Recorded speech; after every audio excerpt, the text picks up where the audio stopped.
says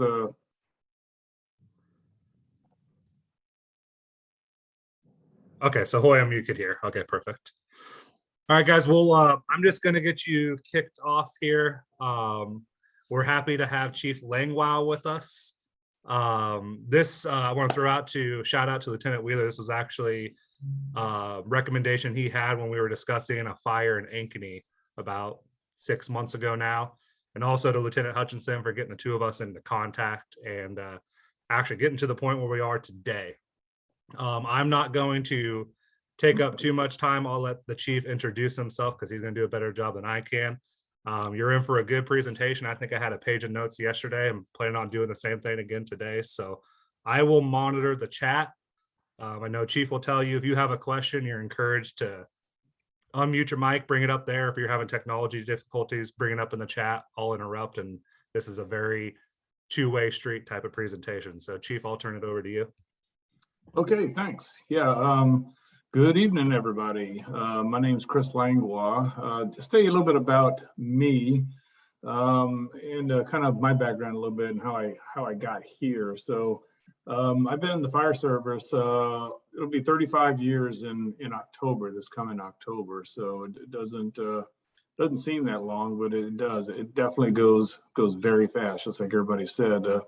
Originally started when I was 17 as a volunteer in a small town in South Louisiana, which is where I was born and raised. I ended up working initially career-wise for a county fire department down in Louisiana. Moved up to Nebraska at some point, 96 or so, and worked for an airport fire department, Lincoln Airport Fire Department, Air National Guard for about 3 years. Interesting, but not really something I wanted to do the rest of my career.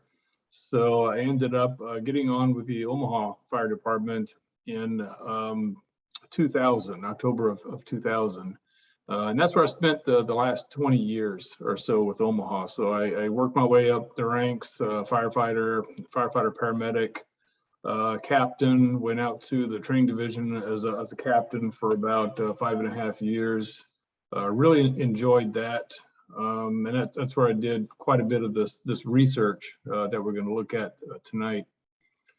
Came back out, spent some time as a captain on an engine, South Omaha and North Omaha, and promoted up to battalion chief, went out and did chief of training for a while, and then the safety division chief, and then that's where I retired back in 2020.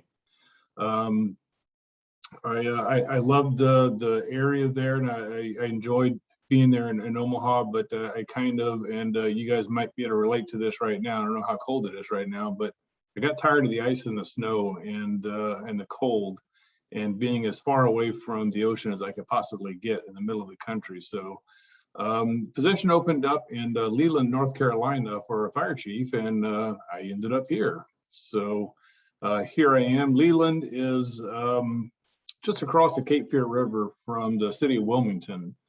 So we're about 20 minutes from the coast on the other side of Wilmington.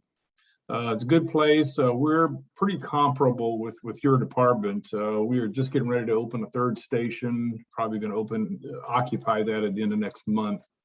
We run 3 engines, a truck that cross-staffs a heavy rescue, and a battalion chief. Right now we're running 3 on each engine, and when we're fully staffed, 4 on the truck with the battalion chief. And I have myself and a deputy chief, and that's kind of what we run. I'm actually transitioning right now from the position of fire chief to public safety director. So I'm just kind of in the transition period. We're actually hiring a fire chief. So we're not going to the model of firefighters are going to be police officers, but I'll oversee the police chief, the fire chief, and our emergency management director. So kind of interesting to maybe be in a position where I can bring all of public safety kind of playing on the same sheet of music together. So this is where I am now. I appreciate you guys having me. I always say every time I teach this class or any class, none of the information that I have or research that I've done does me any good unless I can share it with people that can actually go out and use it. So this is why I enjoy teaching this class. This is a class that I taught. I've taught at a number of different places statewide. I'm going to teach it here at a conference called SAFER, which is kind of a larger regional East Coast conference, and I've taught it a couple of times at FDIC in 2018, and this last year, 2021, I taught it at FDIC. So it's not rocket science, I'll tell you that right now, but it's something you don't think about unless you actually look at and evaluate these fires that we're going to, that typically start on the outside of an apartment building, usually on the balcony.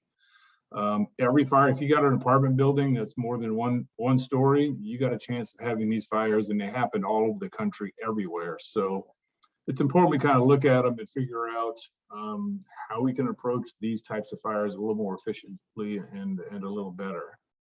Let me back out. Looks like my PowerPoint is frozen. I got to go back out and come back in. So there we go. As was said before, if you guys have questions while we're doing this, just unmute and come on in and ask a question. Interrupt me or shoot something in the chat, and we'll stop and talk about your question, or if you have comments or ideas or suggestions. I'm typically not the smartest guy in the room, so if you guys are doing something, I know you have an SOP that reflects these procedures and these tactics. Chime in if you got an idea, suggestion, or you've thought of something. So what we're going to cover tonight is some of the background and the research that I did to kind of get to the point where I put this class together. We're going to look at the fire dynamics that was encountered in these fires, what the fire was doing and how it was reacting to the building and getting up into the attic. We're going to look at the strategy and tactics that we deployed in Omaha. That's where I was when I did this research. And so I looked at fires that we were having, in particular one time period, and 8 different fires. Almost 7 out of the 8 went to multiple alarms. And I looked at the strategy and tactics that we were deploying there. And then I evaluated the results of what we were doing. And typically we weren't having a good outcome at the majority of these fires. So then the next thing I did was try and take a look at what we could do differently to increase a positive result. So that's kind of what we're going to cover tonight. The video that you're seeing here is pretty typical of what we were encountering. This is one of the fires that I evaluated. And this was typical of how it would typically end up. We would respond to a fire. It ended up being a lot of times a fire on the balcony. It would spread up the exterior of the building. We would get into the building, offensive interior attack.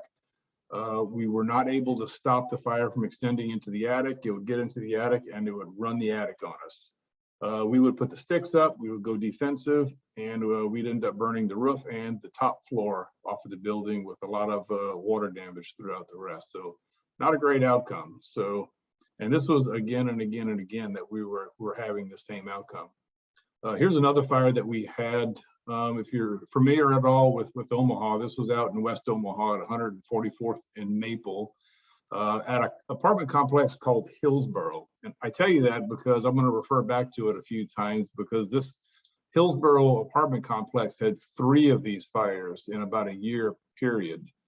This was the first one we had out there, and you can kind of, if you can see my cursor, it started here on the balcony, burned up into the eaves, got into the attic and ran the attic on us. So we didn't have a good outcome at that one either. This is a second Hillsborough fire that we went to. This is probably the most significant fire that I looked at and researched. And we're going to get a little bit more into this particular fire a little bit farther into the class. This was an incident where we had a roof collapse. We had a mayday. We had a situation where we probably could have killed about 3 firefighters, 2 firefighters and a captain, and also had a firefighter with a career-ending injury as a result of this fire. This is the fire that really prompted me to look at these types of incidents. I was out at the training division when this fire occurred, and I ended up doing the post-incident analysis on it. a lot of information that came out of that and really opened my eyes to kind of what was going on with these fires. So we'll take a look at this incident a little bit later. This was kind of the incident commander, who's down at the bottom here, his perspective, and we'll talk about how that affected the outcome of the fire, of the incident. You can see here, it's of course in the attic. It's running the attic on us. And that was kind of the end result there, but I'll get into more details as we go along on this incident. This was a fire we had, one of the ones that I looked at the University of Nebraska, Omaha. It was a dorm on their campus, a fairly new building, not a really old building, but like most of the buildings there and most of the apartment buildings, it was sprinkled, but it was not sprinkled on the balconies, nor was it sprinkled in the attic. So this is a video. I'm going to play it for you, and hopefully the audio is loud enough. Turn it up if it's not loud enough on your end. But as it goes through near the end of the video, you'll see one of our battalion chiefs in Omaha, was our public information officer. Listen to what he's saying to the news media and how he's describing what our operations were. What he describes is pretty significant on how we approached most of these fires, and we'll talk about that for a minute once the video is done. On life-threatening injuries, we don't know his stats at this point. Let's go ahead and give you a look at the fire when we first got here. Heavy smoke, tall flames burst out of the building. We are hearing the damage is sustained to just that top floor. The building is sprinklered, we're told, but the attic is not, and that's also pretty standard. But we are hearing the wind was so bad that the building to the northeast did have to be evacuated. The building burned for 20 minutes, and then nearby students told me that they were told to get out. They can see visible smoke already coming through. In this case, it was the 3rd floor. We still initiate what we consider an offensive attack. And an offensive attack is you are fighting the fire from the inside out.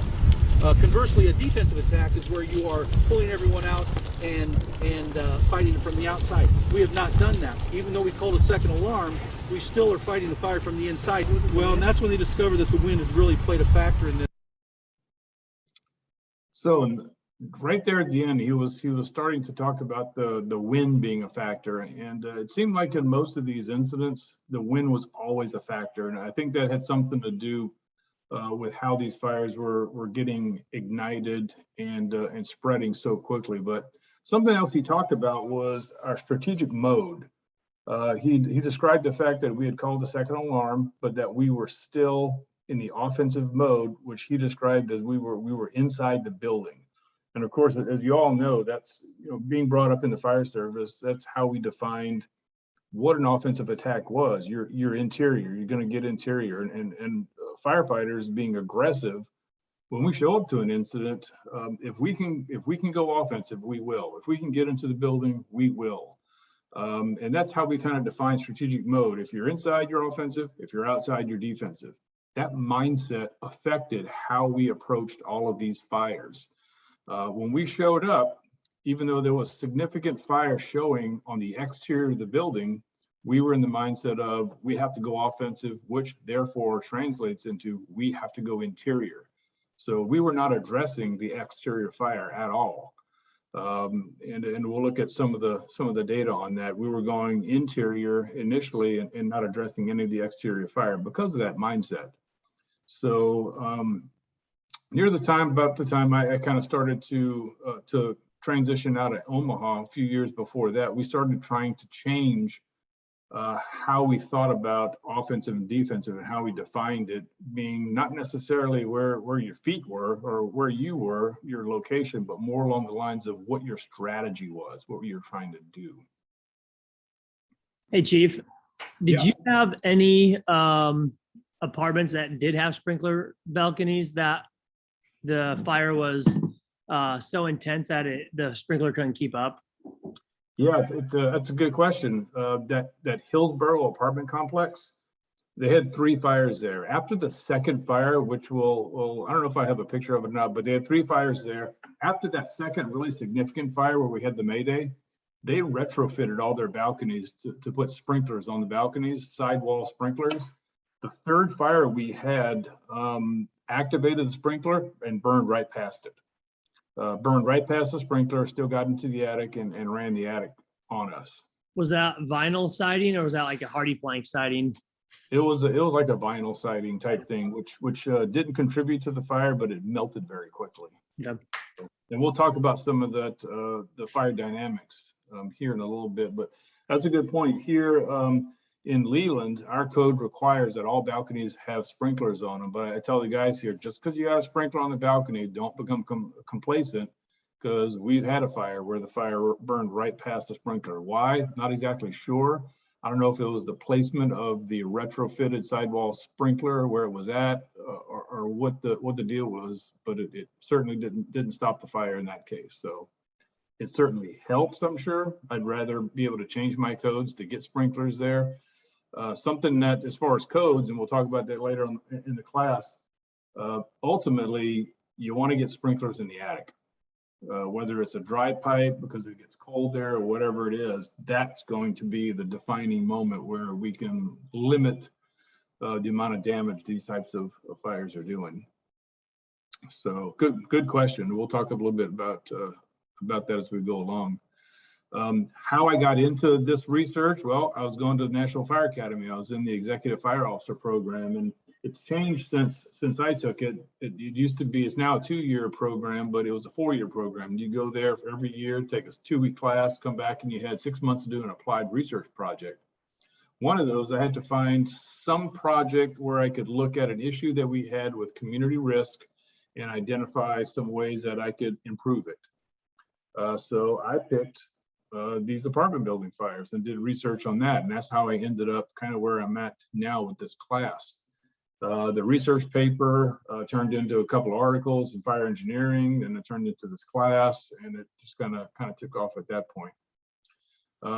In this research, this is what I looked at. I looked at a 2.5-year period from 2011 to 2014, and I looked at 8 fires that we had in apartment buildings that all started on the exterior of the building. Of these 8 fires that you see here, all of them went to multiple alarms, 2 or 3 alarms, except the second one, the U Street fire on October 8, 2011. That's the only one that didn't get into the attic. The crews were able to get there pretty quick. They advanced an 1 3/4 line into the interior, as we were always doing, got up inside, actually stepped out onto the balcony a bit as the fire was advancing up the exterior and impinging upon the soffit, and were able to bend the 1 3/4 enough to flow water on that area of the roof and knocked it out before it got it in the attic. But the rest of these all went to multiple alarms. You can see the 3 Hillsborough fires here. This third one here we were just talking about, this is the one that had the retrofitted sprinkler on the balcony, and the fire burned right past it. So all of these went to multiple alarms. So these are the ones that I looked at. I looked at the fire dynamics, I looked at our strategy and tactics, and I looked at the results. What do you think was causing these fires? Everybody got an idea? Fires on balconies. Cigarettes and cooking. Exactly. Smoking, typically, especially these days, apartment complexes are banning smoking inside apartments. So if you live on a 2nd or 3rd floor, you're not going to go downstairs and go outside to smoke a cigarette. So you're going out on your balcony. Of these 8 fires that I had looked at that time period, 6 of them were documented as having been started by cigarettes. The other 2 were, I believe, undetermined, so they could have also been cigarettes. Plus, people don't do a lot of really smart stuff. This was before I moved to North Carolina. I lived in an apartment complex out in West Omaha, and my wife and I were kind of walking around the lake there. And as we walked around, not in my building, but another building, you can see a picture here with some people had live fire tiki torches out on their balcony. Probably not a great idea, but there's grills, cigarettes, these types of things. Very easy for a fire to extend up the exterior and get into the attic. The results that I found of these 8 fires, as far as the amount of damage, injuries, that type of stuff, so almost $5 million in property loss just from these 8 fires that I looked at, 4 civilian injuries, and had no idea that there was 10 firefighter injuries as a result until I really started looking at the incidents. One of those being that career-ending injury. Here's an aerial picture of that UNO dorm fire. really good picture of the results of where the fire burned, took control of the attic and burned across the attic on us, and we burned the roof and the top floor off. The fire started right here on this balcony. Is another good picture of it. You can kind of see the nice V pattern right here. Started on the balcony, extended up the exterior, got into the attic. Which way do you think the wind was blowing that day? From right to left, of course. At this point in Omaha, we were very aggressive on vertical ventilation. We had been going through several years of, if anybody knows Ed Hadfield, Firetown training, had come out, done a number of truck academies for us. So we're very aggressive on vertical ventilation, and we're pretty good at doing it. We had learned a lot in these truck academies. In this particular incident, we got to the roof. Fire was located in the attic here. We started cutting holes, got a couple of truck companies on the roof with a couple saws at least. The problem with this particular incident is the wind was blowing from right to left and extending the fire throughout the attic until a point where one of the captains on the roof, one of the truck captains, finally had to say, look, we got to stop cutting holes because it seems like we're making this thing worse. So be cognizant of those types of things, because it always seemed like in these types of fires, the wind was a significant factor in how it spread and how it started.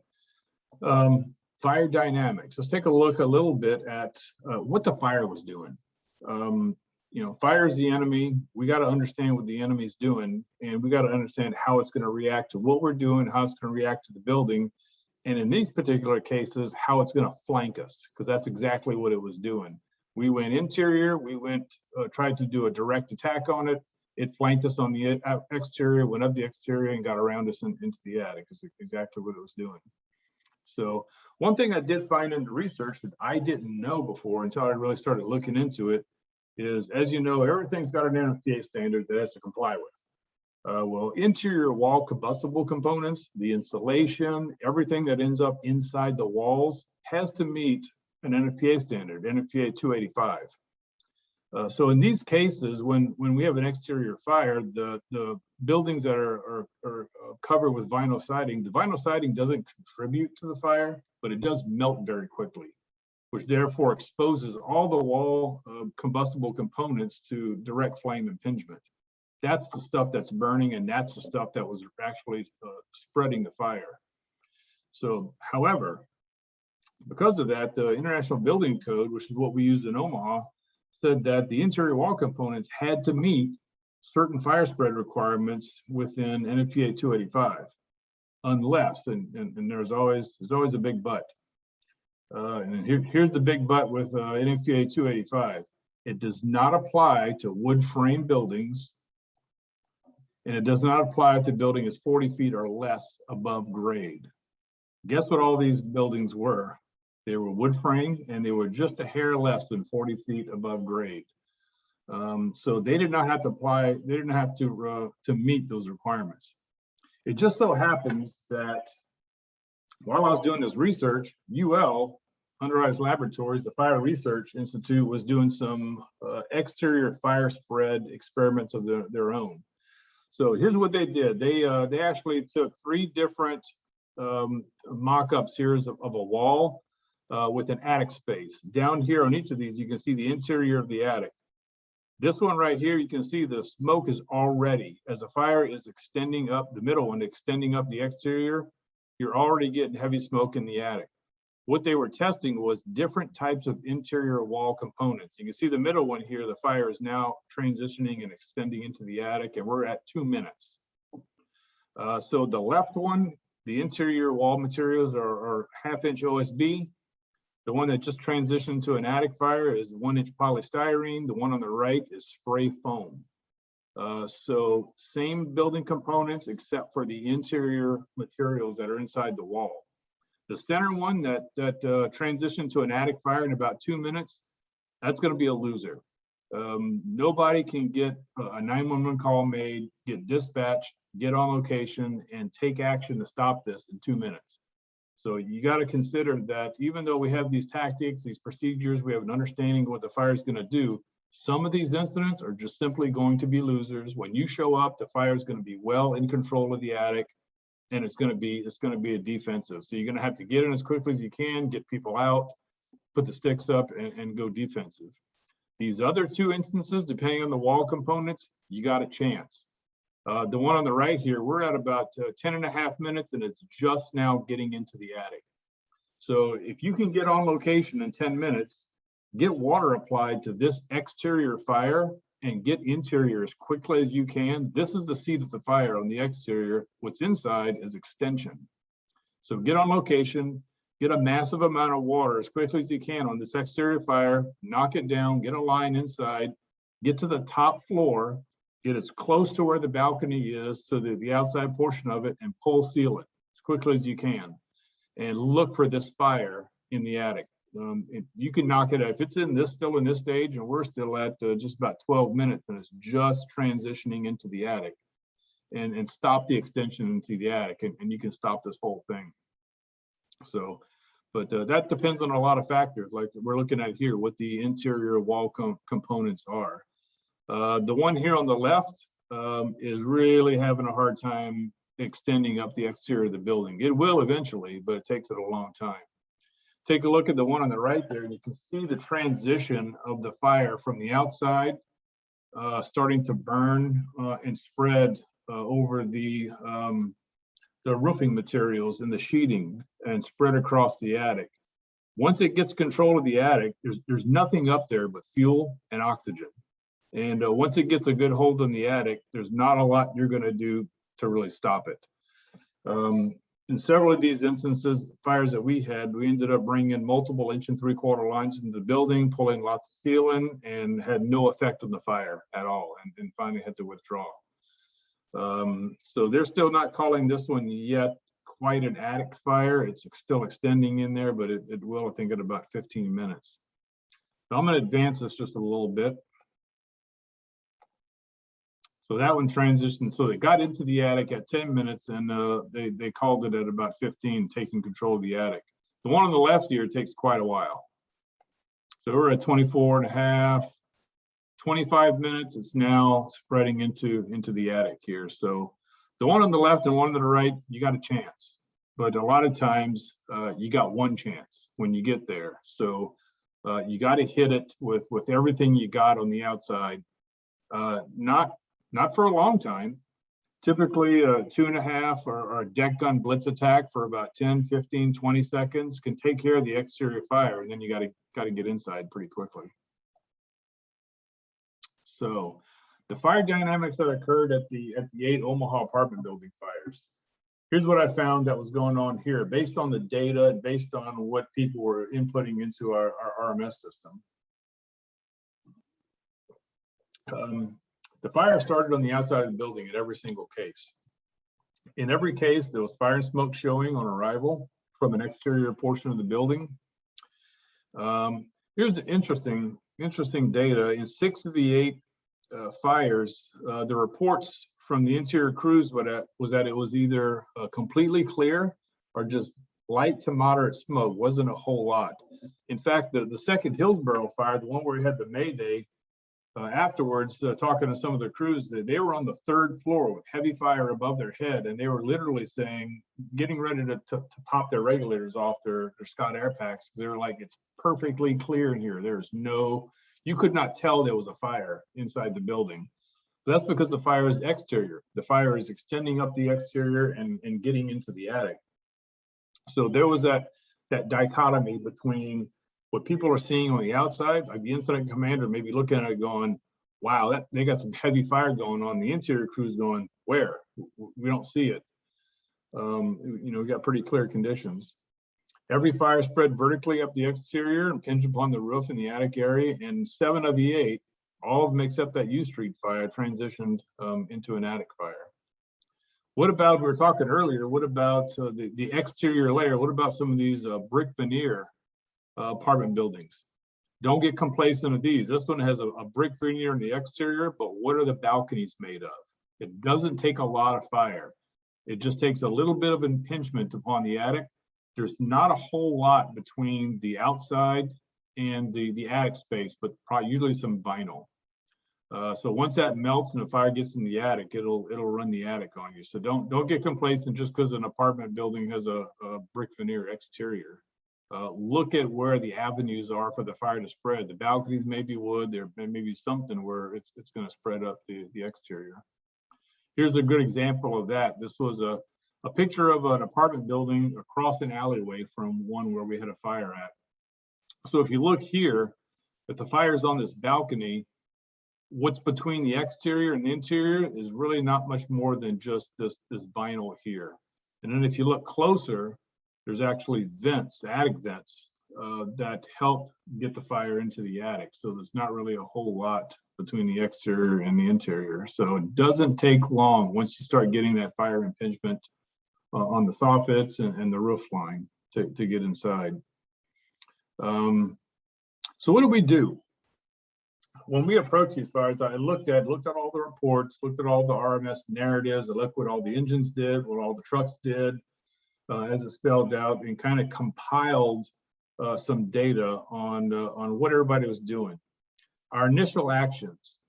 In every single one of the 8 incidents that I looked at, the first arriving crews initiated an interior fire attack with a hand line, typically 1 3/4 inches. So as soon as the first engine showed up, they went interior right away. In none of the 8 incidents that I looked at did the first arriving engine put any water on the exterior fire. So nobody addressed any of the exterior fire when they showed up. Typically, we were showing up to these fires with a first alarm assignment, which consisted of 3 engines, a truck, 2 battalion chiefs, a medic unit, and a heavy rescue. In only one of the incidents did any of the first arriving 3 engine companies put any water on the exterior fire. So in one of the incidents, one of the engines went, hey, maybe we should put some water on that big fire on the outside of the building.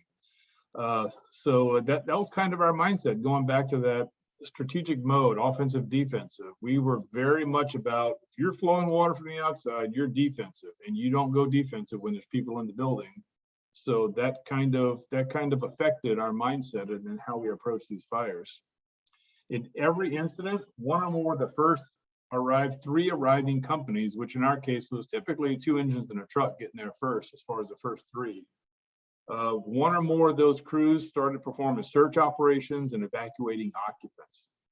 That affected what we did and affected the outcome. Typically, we would show up, go into the building. There was even instances where the first arriving engine would literally put the nozzle down and start knocking on doors, evacuating people, and searching apartments. What's the fire doing during that time? It's spreading up the exterior and it's getting into the attic. Here's a great example of a picture for one of those fires that we looked at. I believe this was the Foxborough apartments out in West Omaha. They were all out in West Omaha because that's where we have all our apartment buildings.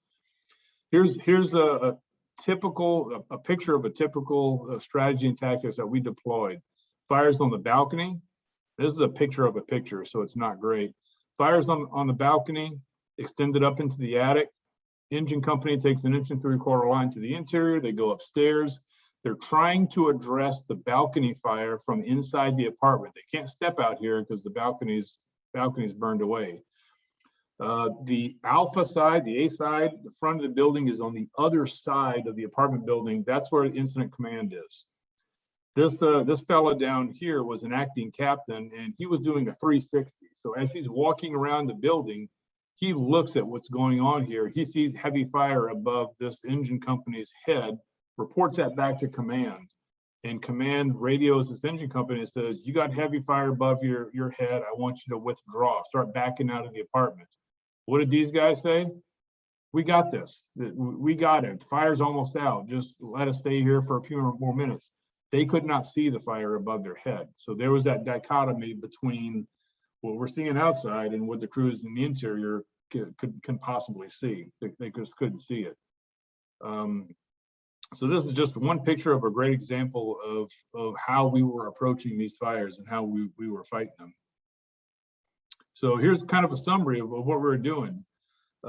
you compiled all the data in these 8 fires, and we were taking an 1.75 inch line to the interior. We were knocking on doors, evacuating people, and searching, which is life safety is number one. But we'll talk about that here in just a little bit, how we addressed it. We attacked the balcony fires from the interior, which didn't work very well. At some point in time, while we're trying to put water on the exterior fire, usually the crews realized that the heat was increasing. And then they realized, hey, I think this thing is above our head. Somebody would go downstairs, if they didn't have one, grab a pipe pole, come back upstairs, start punching holes in the ceiling, and realize there's heavy fire above our head. They'd start flowing water into the attic space, and typically would not have any effect on the fire because the fire was so involved in the attic. They bring in another 1.75 inch line, they pull more ceiling, flow more water, no effect on the fire. They'd back out to the front door of the apartment, pull more ceiling, flow more water, no effect on the fire. They'd back farther out, trying to get farther away from the extension to get ahead of it, pull ceiling in the hallway, heavy fire, they'd flow water, no effect.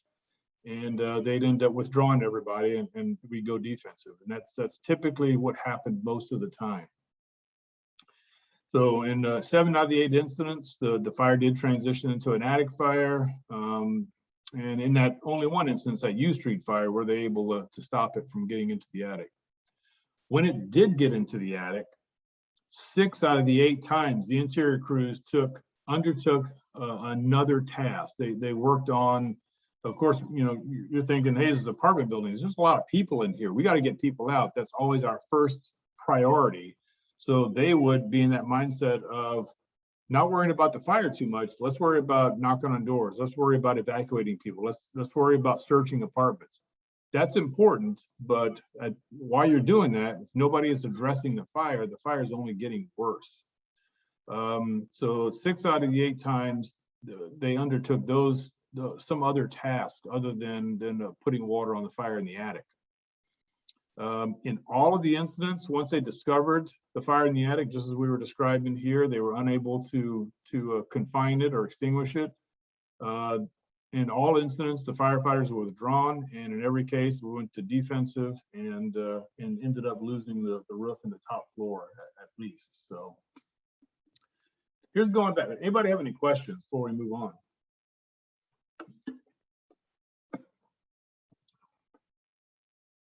Okay, chime in if you do.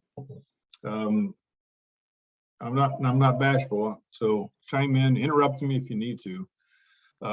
Let's take a little closer look at this Hillsborough fire. This was the second Hillsborough fire that we had at 144th and Maple. The picture you're seeing here is very early in the incident. This is an incident, the closest fire station is not very far. It's actually on 144th Street, about half a block from Maple. This apartment complex is just on the other side of Maple. In this instance, when there's an engine and a truck at station 78 out there, when they pulled out on the apron and looked to the right, they could see the column of smoke. The captain at that point on the engine called a working fire from the station because they know what they're seeing. They know the apartment complex. En route, he could see how serious the fire was, and he called a second alarm while en route. That was significant because that's something that we did not typically do in Omaha. Captains usually did not call second alarms. Not that they couldn't, they just didn't do it. They typically waited for a battalion chief to get on location. But they knew this complex and they could see they had a significant fire going on. So what you're seeing here is truck 78, engine 78 is right behind them. They're stopped at a hydrant and they're doing a forward lay in. As they pull in front of the building here, they've got a fire on the 2nd floor balcony, extending to the 3rd floor balcony and impinging upon the roof line. When I talked to the crew of engine 78, they said the driver, as they pulled up, actually turned to the captain and said, hey, do you want to deck gun this thing? And the captain thought about it for a second and went, no, we're going to take a line inside. So I do give them some credit. When the line they did take inside was a 2.5, which was something significant for us because we very rarely ever stretched to 2.5, especially as the first line off the engine. So that was good. I really give them credit for doing that. They took a dry 2.5-inch line into the building through this door down here. So this is the stairwell of the apartment building. Stairwell, and then a second floor apartment, stairwell up, third floor apartment, third floor here. Took the dry 2.5 to the second floor, put it in place, kind of like you would do like in a high rise, got it charged, made their way into the second floor apartment. Tried to apply water to the balcony from the interior of the second floor apartment, realized the fire had burned past them. It was now above their head on the third floor apartment. Took the charged 2.5 up the stairwell again to the third floor and got into the third floor apartment. And this picture you're seeing here is a little bit farther advanced in the fire. This guy right here was Battalion 4. He was the incident commander, initial arriving battalion chief. And I think at some point in time, they took another 2.5 to the interior of the building. At some point in time, they ended up having 3 or 4 engine companies on the third floor and half the initial truck company. Here's the initial truck company that showed up, Truck 78. We run with staffing of 4, so 4 on the engines, 4 on the trucks was our minimum staffing. So on arrival, the Truck 78 was given the assignment of splitting the crew. Why did we split the crew in this situation? Because that's what we did at house fires. And what's typically the most structure fires you go to house fires. In this case, this was a totally different animal, but kind of falling back on kind of a reflex, an automatic reflex of what we do. The truck company was split with 2 to the interior for search, 2 to the roof. The initial assignment to the crew that went to the roof was cut a trench cut. But think about that for a second. How many people, how many trucks, how many saws is it going to take to cut a trench cut in this roof in order to stop the advancement of this fire? Plus, you're going to need lines underneath that to stop the advancement of the fire. So not enough resources to get that done. These 2 guys, the driver and the firefighter, set the aerial, get the aerial to the roof. They climb up there, really smart. They are on the tip of the aerial and they look at each other and go, hey, let's cut an inspection hole before we get off the tip of this aerial. And they did that. As they cut an inspection hole, they found that there was heavy fire underneath their feet. They got back on the aerial. And you can see here as the fire is progressing, at this point, they're just getting to the tip and just kind of getting to the point where they're going to cut that inspection hole. You can see smoke coming out of all these vents and fire coming out of this vent here. So the fire is spreading from left to right pretty quickly. And it's burning right above in the attic space, right above this third floor apartment. Just as they get to the tip of the aerial and complete that inspection cut, the roof assembly collapses right here, right into the third floor apartment. At that point, there was a captain of Engine 71 was in the apartment with 2 firefighters. Roof comes down on them. 2 firefighters are able to make it back to the front door of the apartment, get back in the hallway, which is a safe space. Roof comes down on the captain of Engine 78. Luckily, there was furniture in the apartment. It created some void spaces, pushed him down into a void space. He wasn't hurt, but he was stuck in there for a little bit. So he kind of crawled around, made his way out. I got some video here we'll take a look at with some audio, radio audio. When this happens, there's about 3 or 4 engine companies operating on the third floor and two personnel from the truck initiating search operations on the third floor. At that point, we did not have a Division 3 supervisor. Everybody was still reporting to the incident commander. And a second alarm was coming. So you had a lot more resources showing up. So the span of control of the incident commander was starting to get way out of whack. All that contributed to confusion, communications issues, that type of stuff. So I think the next slide is a video. So we'll take a listen to it real quick. You'll hear some of the audio, and we'll talk about it afterwards. The captain that was in the apartment with the collapse is Engine 71 captain. So you'll hear him on the radio.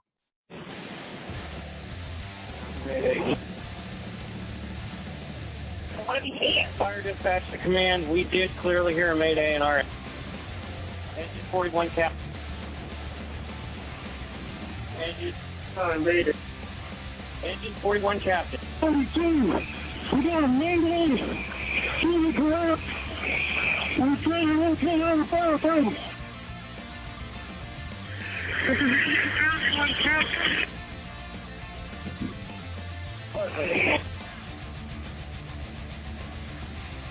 Engine 42, Captain, understood. Trying to locate your firefighter. Please look to the closest exit that you can to report out. We're going to activate the RIT team.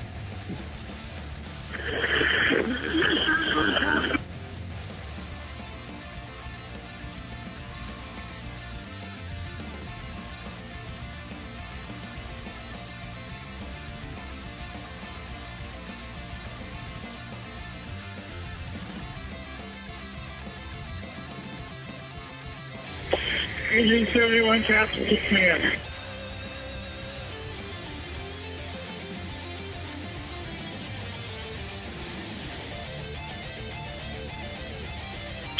This is Engine 71, Captain. Fire on the balconies, Route 27. And we need a second line. Second line, up here, set there, sir. All units in the command, let's get all units, all people withdraw at this time. I want a par for all crews. I want a par for all crews.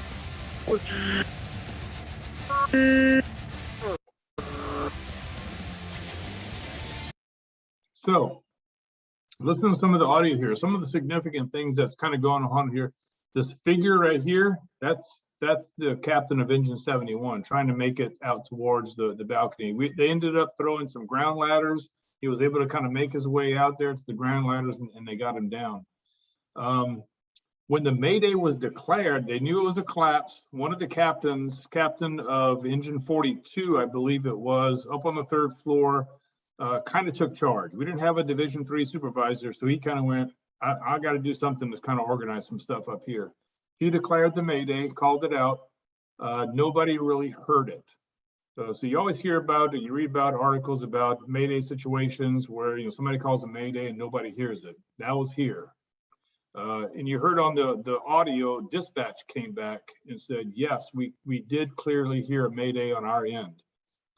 That was significant because we always went to a TAC channel. We got off the main fire channel, went to a TAC channel, and dispatch did not listen typically to our TAC channels because they said they didn't have enough people to monitor fire, monitor EMS, and then listen to TAC channels. On this particular day, the dispatcher was listening and he did hear the Mayday and then called command and said, yes, we did clearly hear it. And we'll talk about the communications issues just here in a second, but if you listen to the audio, you could hear Engine 71 captain calling command. He actually called 6 different times. No one on the fire ground heard any of his transmissions, including command. And they were fairly clear, and you could hear them on the audio. So if you think about that, you always hear people say, hey, if you got to call a Mayday, there's a chance if you only got one opportunity to call a Mayday, there's a chance nobody will hear you. And that's a very real reality.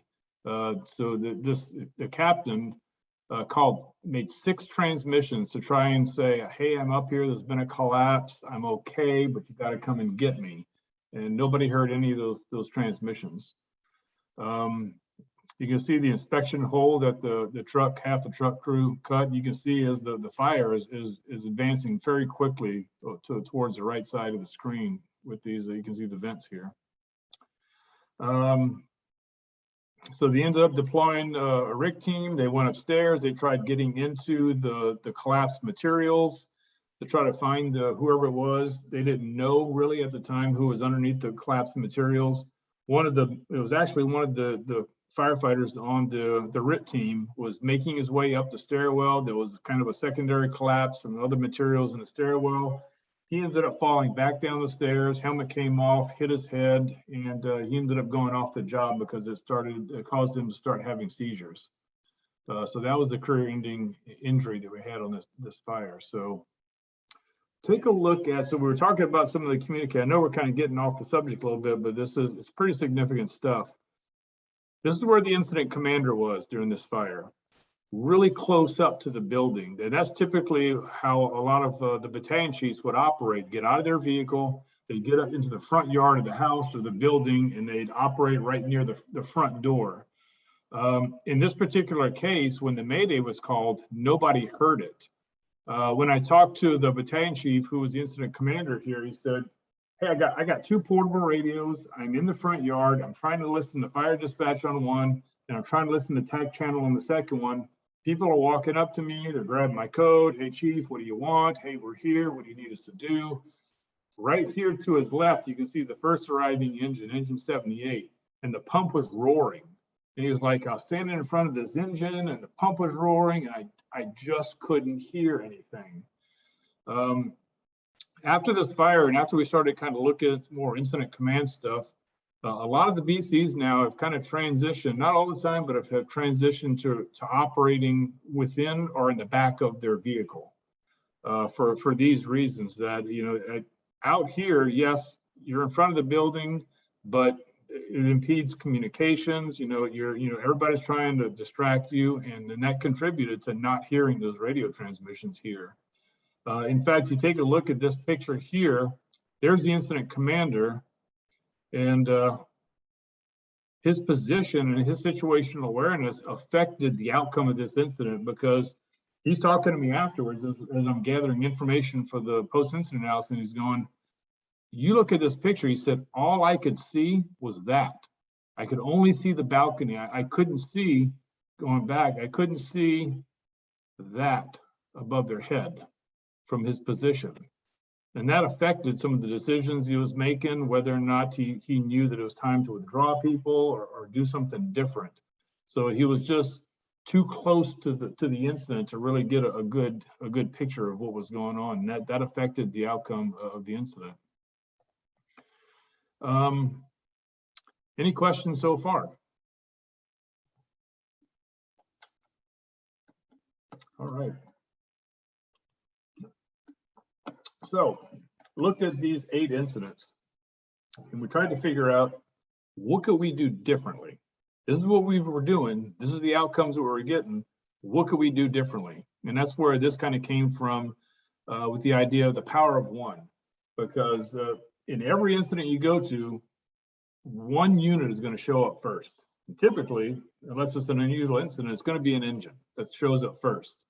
So what can that engine do to make a difference? If we're going to make a difference in these types of incidents, it's got to be in the first 5 to 7 minutes or less.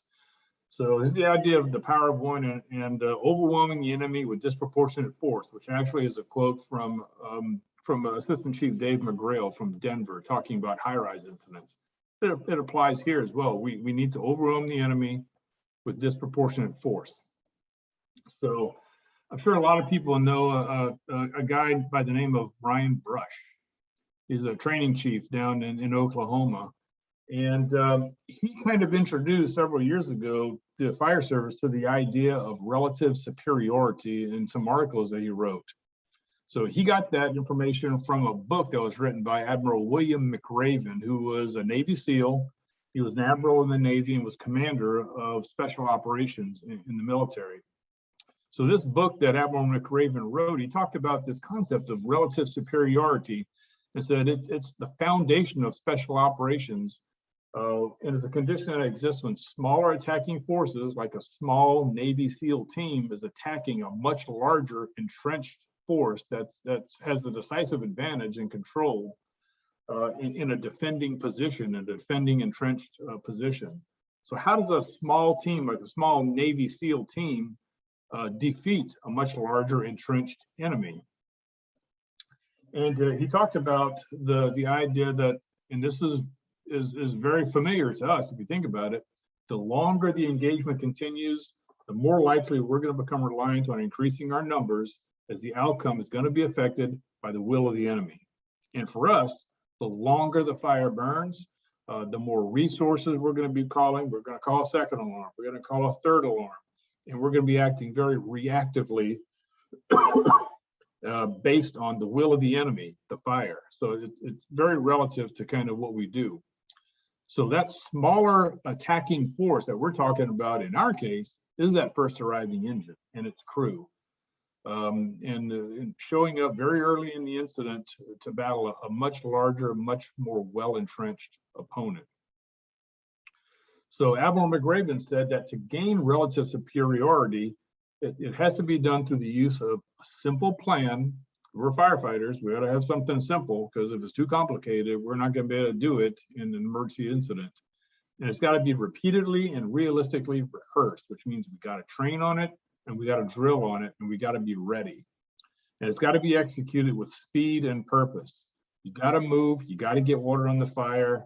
You got to do it quickly, and you got to know why you're doing it. So all this is very applicable to what we're doing. So what are our weapons that we have? What's our attack line selection? What can we attack the enemy with? I'm not sure exactly what you guys have there, but typically most departments will have in their arsenal 1 3/4 lines, 2.5, and master streams. Here in Leland, we just over the last year or so, we've transitioned from we've equipped all the new engines that we have, and we've transitioned over to the True ID hose. And instead of 2.5s, we're doing 2 1/4, 2.25s. So we've been able to find that with a 2 1/4 inch line with a 1 1/8 smoothbore nozzle, we're able to flow about 265 gallons per minute. It's a little more mobile. It's a little bit easier to handle. So that's what we're transitioning to. I know there's some departments out there that are using 2-inch lines, but in general, this is what most departments have: 1 3/4, 2.5, and master streams. The idea here is don't take a knife to a gunfight, and don't shoot a large caliber man with a small caliber bullet. Make sure that you understand how much water you got to put on the fire, and the fact that I don't want to flow water for minutes. I don't want to do gallons per minute. I want to do like Chief Kurt Isaacson down in Escambia County, Florida says, I want to do gallons per second. So I want to flow a lot of water in a short amount of time and have a huge impact on the fire. So think about not just the fire that you see when you show up, but how big is the fire going to be when you finally get a line off the rig, you get it charged, you get in place, and you're able to actually flow water on the fire. So we don't actually get to decide which line is appropriate. The fire decides that. It's just up to us to make a decision that's comparable to what the fire is telling us. So we're talking about here the first arriving engine having a lot on their plate, and the first arriving engine having a lot of responsibility to make an impact on these types of incidents right away. If we don't make that impact within the first 5 to 7 minutes or sooner, this thing's going to get away from us, and we're going to go defensive and burn the roof off the building in the top floor. How much can a first arriving engine do? What's practical? What can they get accomplished? So based on our staffing that we had in Omaha, which is running engines with 4 personnel, I know you guys run 3. We run 3 here in Leland. And we did experiments in Omaha at this point with a staffing of 4, so that affects it a little bit. But whatever staffing you have, base your operations and work to get better at what you got. If you got 3 on your engine, find a way to make this work with 3, and find a way to make it work effectively and quickly. So what I did was, I was still assigned to training at this point, and so I brought different engine companies down to our training division and ran some experiments. I think we ended up bringing 8 engine companies out over 3 days. So the first thing we want to do is how do we address this external fire quickly and efficiently and get a lot of water on it so that we can get into the building and check for fire in the attic. So of course, the first thing we thought of was let's deck gun this thing. We don't want to dump the tank on it because we may not have a water supply yet, or it might take a little while to get a water supply. So we want to hit it hard as fast as we can and still reserve some water in our tank. So the first thing we wanted to take a look at was the age-old question is, do you put a fog nozzle on your deck gun or a smoothbore nozzle on your deck gun? So we did a few experiments. All the engines that came out, we tested that idea of which one is going to throw water farther, because I don't exactly always know where I'm going to be able to spot my engine at. So I'm going to want to have as much distance and penetration as I can get.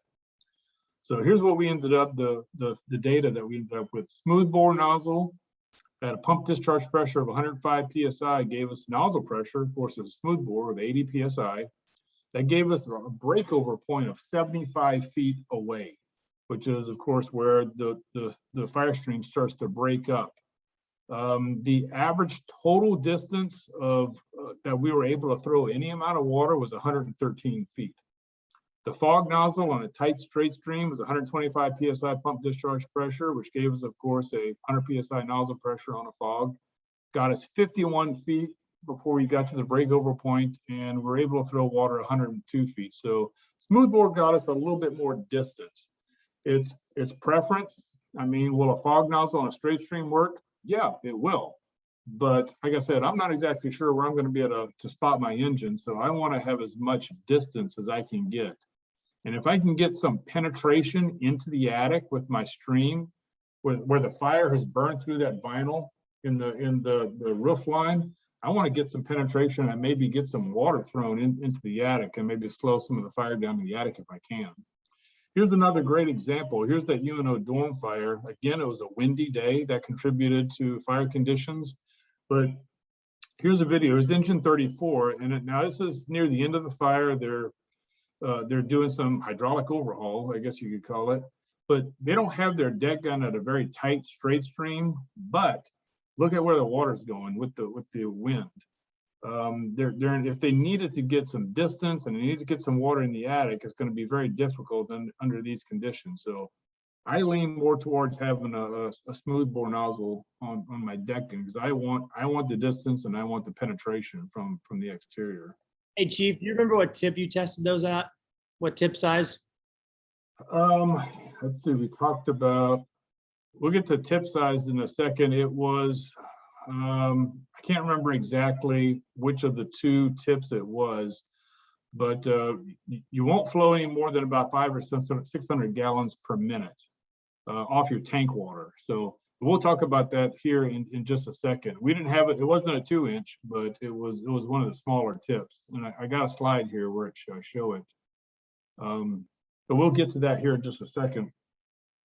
Here's what we had them do. After we got done with the deck gun experiments and distance, we told them, we didn't tell them what they were going to be doing when they got here. We just asked them if they would come out and help us with some experiments, and they volunteered to do so. So they showed up and we said, okay, this is what we want you to do. We want you to pull up in this designated location right here. We're going to simulate a fire on the 2nd and 3rd floor balconies with these cones. We want you to hit the cones, knock the cones down, knock the fire down with your deck gun. We're only going to flow the deck gun for 10 seconds though, because we don't want to dump the tank. So they were going to pull up, use the deck gun to hit the fire on the balconies. The other thing too, I also kind of mentioned here, if anybody's ever been to the training center at Omaha, this flag here is massive. It's a huge flag. And on this particular day, it was very windy. So the amount of wind you would need to make this huge flag stick out like this was a lot. But even at this distance, we had a smoothbore nozzle on the tip of this deck gun. We're still smacking water off the back wall of the building here. So we're getting good penetration even with that amount of wind. So first thing we want them to do is pull up and hit the fire on the balconies with their deck gun. They were going to flow 500 to 600 gallons per minute for 10 full seconds on those balconies. Here's what else we wanted them to do. So the officer was going to get out, and this is a crew of 4. Officer gets out and is not able to help with some other stuff for a little bit because we want the officer to do a size up. And then we wanted them to advance a 2.5-inch line to the building, to the entrance of the building, go upstairs to the 3rd floor, deploy the line, the dry line out, get it charged, advance the line down the hallway into the apartment, time simulate pulling ceiling because it was a concrete building, and flow water into the attic. And they had to get a hydrant line established and get water from the hydrant to the pump. A 4-person engine company. So we're going to deck gun blitz attack and then get all this stuff done. Is it even possible? How much can one single engine with 4 people get done? And if it is possible, how long is it going to take them to get all of this stuff done? So we have them pull up. they do the deck gun blitz attack for no more than 10 seconds. Then they would advance 2.5-inch line. Now we only had one 2.5-inch attack line on our engines, and it was a static 600-foot line. So it was called our break and make. So they would have to pull off however much they needed, break it, and connect it to a 2.5-inch discharge.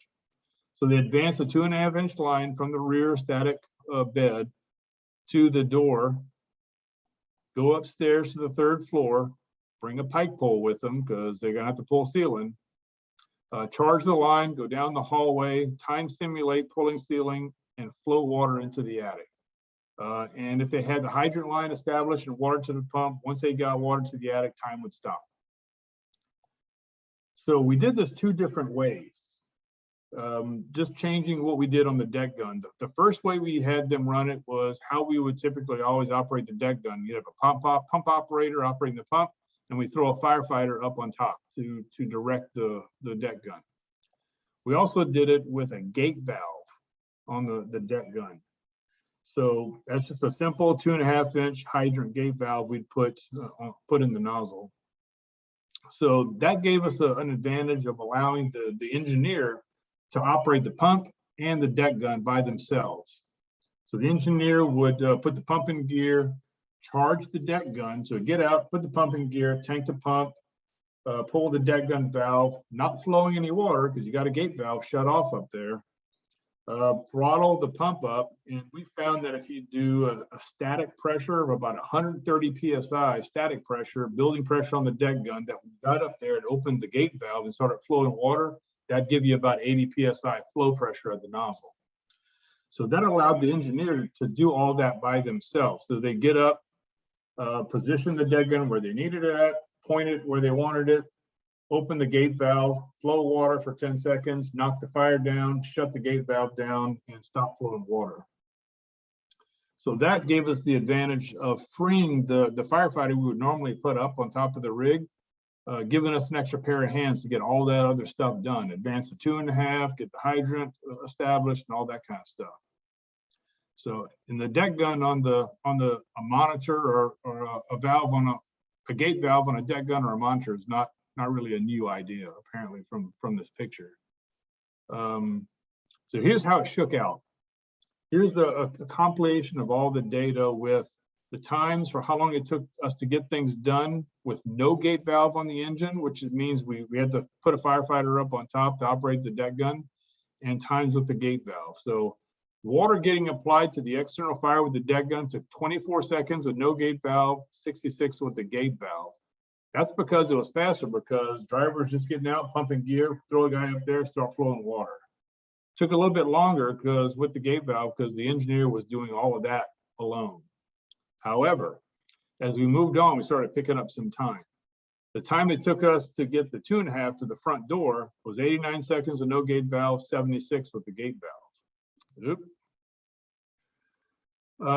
The time it took to get the 2.5 to the 3rd floor was 228 seconds with no gate valve, 144 with the gate valve. Now we're picking up some time. We got an extra pair of hands to do some stuff. And this is going to be significant. Quit it. This is significant if you're running a 3-person crew, because you need all the hands you can get at that point to get this done. The time it took for us to get upstairs, get the line charged, pull ceiling, and get water discharged into the attic was 296 seconds with no gate valve, 201 seconds with the gate valve. So we picked up a whole 1.5 minutes by utilizing the gate valve on the deck gun and freeing up one firefighter to get some other stuff done. We never dumped a tank of water. We only flowed the deck gun for 10 seconds, and we ran with 500-gallon tanks. Most of them are 500-gallon tanks. Some of the other ones were 1,000. If you got 1,000 gallons, you got a lot of water. So is this kind of an operation applicable just to apartment building fires with the fires on the balcony? No, it's applicable to lots of different situations, depending on the situation. I'm not telling you to show up and deck gun fire through a bedroom window, but if you got a situation like the one in the video here, where you got some advanced fire from the exterior, and you operate that deck gun for 10, 12, 15 seconds, you can knock a lot of fire down while somebody else is getting a water supply established, advancing or deploying an 1 3/4 line so that you can go interior. All you're doing in this case, you're not putting all the fire out, but you're making it more manageable at this point for you so that you can manage it a little bit better. And you're doing gallons per second. I don't want to flow water for minutes. I want to flow water for seconds and have a significant impact on the fire. So it's applicable to some different situations like the one here. So we talked a little bit earlier about strategic mode, defensive and offensive. In past years, and when I was brought up in the fire service, I'm sure it's the same for all of you, what's in the picture here would have been considered a defensive attack. You're using a master stream and you're flowing water from the exterior. We're trying to change the mindset on that just a little bit and change it to where it's not a location, but it's a strategy. What are you trying to accomplish here? In this situation, I am actively and aggressively attacking the fire where it is so we can stop it where it is so that we can make entry and get inside and cut off the extension in the attic. So think of offensive and defensive more as a strategy and not necessarily where your feet are planted inside the building or outside the building. We talked a little bit about rescue and evacuation. Is that important? Absolutely. That's our #1 priority in everything we do and every incident we go to. However, in this situation, if you think about it, when you go to a house fire, how many people or how many victims do you think you could have trapped in a house fire? 1, 2, maybe more. It could be more, but typically one or two victims. How many people are in danger in an apartment building fire? Dozens of people. So I kind of equate that situation to what an airport fire department does. When they show up, I worked at the airport in Lincoln for about, let me start, there we go, for about 3 years. We would show up to an incident with about 6 or 7 or 8 people. If we had a 737 that crashed or caught fire out on the airfield, when we showed up there, we were not stretching hand lines and going to the interior and trying to drag bodies down the center hallway of the aircraft.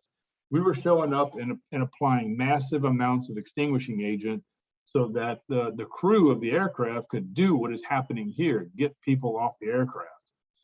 And they'll save more lives by doing that. Rather than allowing this fire to continue to burn, stretching a hand line and doing a search on the interior, we're going to save a lot more lives in this particular situation by putting massive amounts of extinguishing agent on the fire and removing the fire from the victims rather than removing the victims from the fire.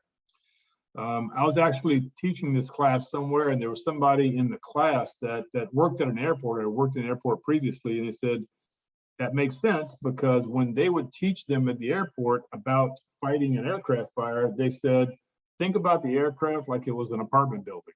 You got a lot of people in here and you got a fire that's threatening everybody. So spend some time removing the fire from the victims. We're still going to have to go interior. We're still going to have to do searches. We're still going to have to look for people. But it may be a case where you're going to save more lives in a shorter period of time by addressing the fire immediately and taking some of that danger away, and then getting to the interior and checking for extension and doing searches. The other thing that was significant in the instance that we looked at is we found that the fire alarm in the apartment building was not always activated by the fire because it's on the exterior. It's burning up the exterior and it's getting into the attic, and there was typically no fire alarm activation because it's outside. So nobody in the building knew the building was on fire. One of the crews in one of the incidents that I looked at actually showed up when he went through the front door of the apartment building and noticed there was no fire alarm activation, so they pulled the manual pull station. So make sure the alarm's going off. If you want people if you're going to address the fire immediately when you get there, and you want people to start getting out of the building, they got to know the building's on fire. So if the alarm system's not going off, pull a manual pull station and get it going. Not that a lot of people evacuate when the alarm goes off, but at least it lets them know something's going on. So keep that in mind. Yeah, here's the tip size. I think we were probably using either an 1 3/8 or an 1.5 inches because you're not going to flow any more than 500 to 600 gallons per minute out of your tank. if you're just operating off of tank water. So if you're going tank to pump, the piping actually between the tank and the pump typically doesn't allow you to move more than about 500 or 600 gallons per minute, regardless of what the capacity of your pump is. Now, once you get a positive water supply, you get hooked into a hydrant or another engine supplying you. You can pump the capacity of your pump, and then you can take the tips off and go down to 2-inch if you're doing defensive operations or whatever. But I'd probably, if I had to recommend something, I'd probably recommend 1.5 inches up there, because you can flow 600 gallons per minute, but that's probably about the maximum amount that you're going to be able to flow. That's still, if you're flowing water for 10 seconds and you're flowing 600 gallons a minute, it's not a lot of total water, but it's a lot of water all at once that's hitting the fire. So gallons per second. So that brings up the idea, if you are going to flow the deck gun, whether it's a situation like this that we're talking about, or you're going to do a deck gun blitz attack and flow water for a significant amount of time, how quickly can you flow the deck gun, and how quickly can you get a water supply established before you dump your tank? That's a great drill. You take a look at this video here. So this engine pulled up, they immediately went to a deck gun blitz attack on a well-involved house fire, and then started hand stretching a supply line to a hydrant at the corner about, 7,500 feet away. Can you do this and get that hydrant line established and get water to the engine before you dump your tank?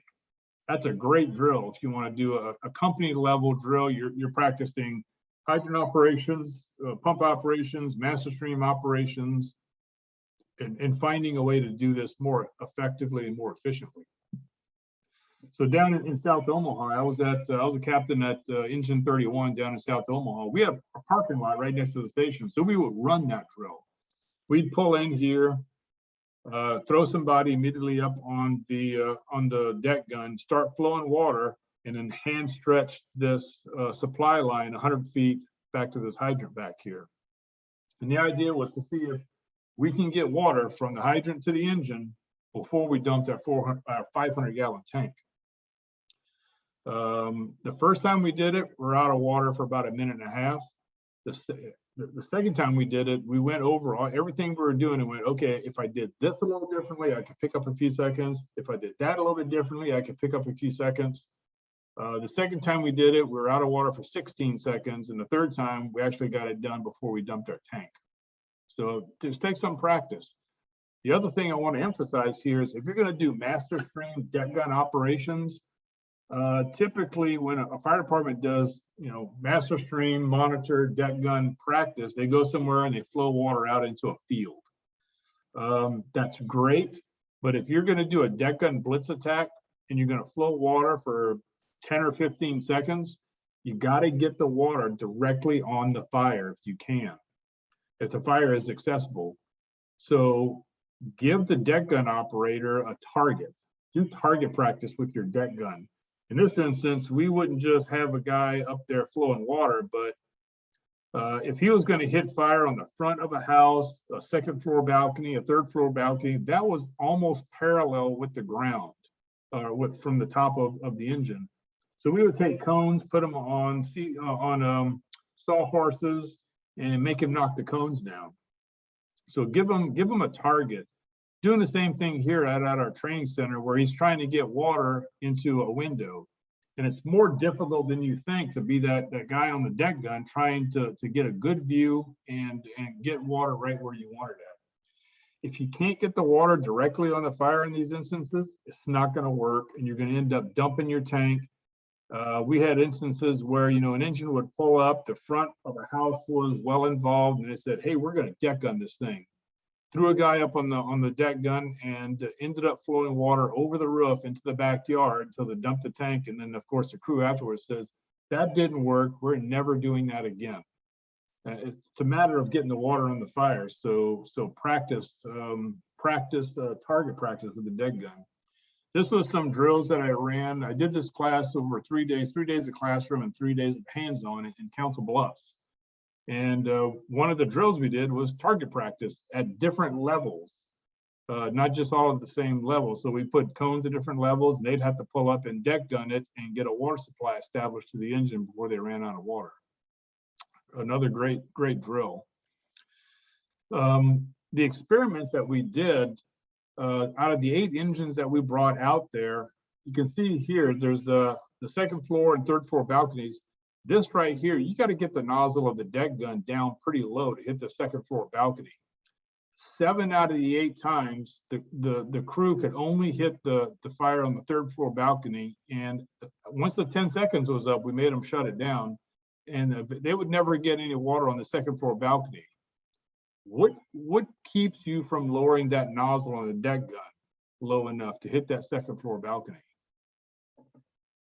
The pin on the deck gun. And so they were forgetting to pull the pin on the deck gun, or trying to jam it down so far that they would jam it up and then couldn't pull the pin out. So it's little things like that that can really screw up your operations. So it's practicing those things and practicing those little things like that that can really impede it. And that's a lot of times when an engine will pull up and want to deck gun something and ended up flowing the water from the deck gun over the roof of a house or a building, is because they couldn't pull they forgot to pull the pin on the deck gun and couldn't lower the nozzle down enough until they dumped their tank, and they said, that's stupid, we're never doing that ever again, because it didn't work. Here's a good example of one of the drills we ran in Council Bluffs. Now they run 3-person engines like you guys do. So we had them practice pulling up. Firefighter would grab a hand line, start to make their way inside by themselves through the front door to go upstairs. They throw the other firefighter on top to operate the deck gun, and the pump operator would get water. So one guy gets off, there's a hand line, and deck gun gets operated on a simulated fire up here on the balcony. Slow the deck gun for 10 seconds, get off, go inside, and join the guy at the pump inside. So make it work with what you got, whatever staffing you got. Here's another great example. Not advocating for 2-person engines, but this is a good example of 2 people on an engine. I know how rough it is. When I worked at the countywide department in Louisiana for several years, I was assigned to a 24-hour shift as the only person on the engine. So I know what it's like to run a 1-person engine and be there by yourself. Not advocating that, but if you end up in a position, whether you got 2 or 3, figure out how to run this play with what you got. Here's a great example of these guys figuring out how to make it work with what they got. So they get the deck gun going in about 25, 30 seconds.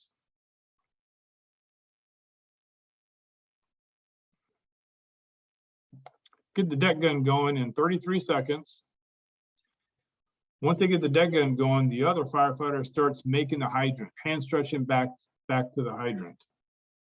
So the deck gun for a while, you can see the guy back here, he's getting the hydrant line established. So shut the deck gun down, the guy on top gets off, he gets down here, he grabs a hand line. The other guy's still working on the hydrant. Get a hand line deployed, get the hand line charged, and you're flowing water out of the hand line in 2 minutes and 3 seconds. Still working on the hydrant.